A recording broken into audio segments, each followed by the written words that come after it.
Hey guys, আসসালামু আলাইকুম, welcome back. This is নূর। তো কেমন আছো সবাই? আশা করি তোমরা আল্লাহর রহমতে অনেক অনেক বেশি ভালো আছো। অ্যান্ড আল্লাহর রহমতে আমিও অনেক ভালো আছি।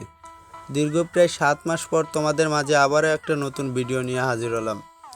তো ভিডিও শুরুতেই বলে রাখি, যারা এখনও ভিডিওতে লাইক করেনি তারা দয়া করে ভিডিওতে লাইক দিবেন এবং চ্যানেলে নতুন হয়ে থাকলে চ্যানেলটা সাবস্ক্রাইব করে পাশে থাকা বেল নোটিফিকেশনটি অল করে দিতে ভুলবেন না। তো চলুন বেশি কথা না বাড়িয়ে ইন্ট্রো দিয়ে মূল ভিডিও শুরু করি।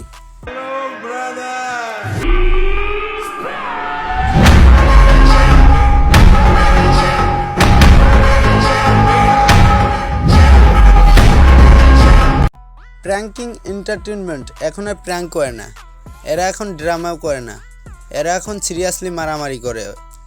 ও একজন আরেকজনের গার্লফ্রেন্ড নিয়ে করে কারাকারি। ও আর একটা কথা তো বলতে ভুলেই গেছি, পরিচালকের বিছানায় করে সব দৌড়াদৌড়ি। সে ভাইয়ের মতন মনে করলেও সে আমাকেও ছাড়েনি। আর্থিক সচিবের বেডে না গেলে কোনো মেয়ে কাজ পায় না, এটা সাথী বলেছে। তো ভিডিওটা শুরু করি আগে ভাগে।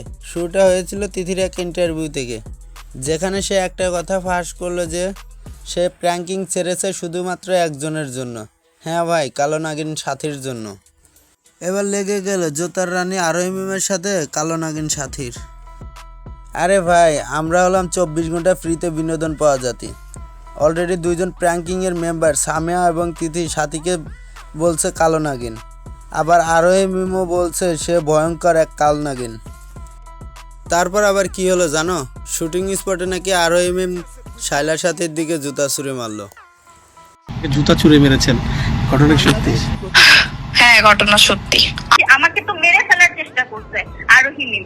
এটা সত্য যে সাথীর জন্য আমাদের টিমের অনেক মেম্বার চলে যেতে বাধ্য হয়েছে, অনেকে রিজিকও মারছে, আমি নাকি তাকে কোন শুটিং এ প্রোডাকশন বয়ের মাধ্যমে গিয়ে তাকে মেরে ফেলতে চাইছি। You have no idea how much dangerous she is. তো আজকের এই ভিডিওটা জুতা ছুঁড়ে মারা পর্যন্তই শেষ করছি। দেখা হবে কোনো পরবর্তী ভিডিওতে।